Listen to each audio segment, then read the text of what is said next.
আজকে জাস্ট একটা ছোট্ট পরামর্শ দেব আপনাকে। হয়তোবা জীবনের বড় কোনো দুর্ঘটনা থেকে বেঁচেও যেতে পারেন। কিছু মানুষ তার সত্য গোপন করে মিথ্যা আশ্রয় নিয়ে আপনার সাথে একটা গভীর সম্পর্ক গড়ে তোলার চেষ্টা করবে।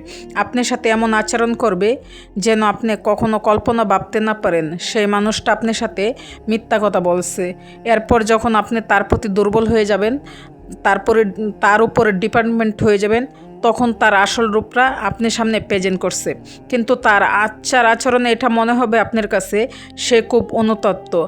আপনি তখন মহান মানবী হয়ে তাকে ক্ষমা করে দিয়ে অ্যাকসেপ্ট করে নেবেন। কিন্তু দিন শেষে কী হবে সেটা জানেন?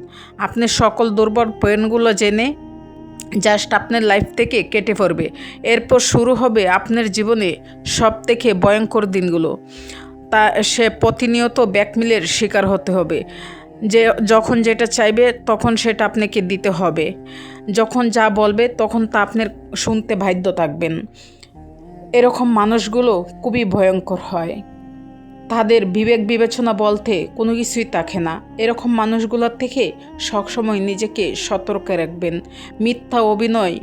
মিথ্যা অভিনয়ের মায়ার জালে কখনো বন্দী হয়ে নিজেকে দুর্বলতার স্থানে নিয়ে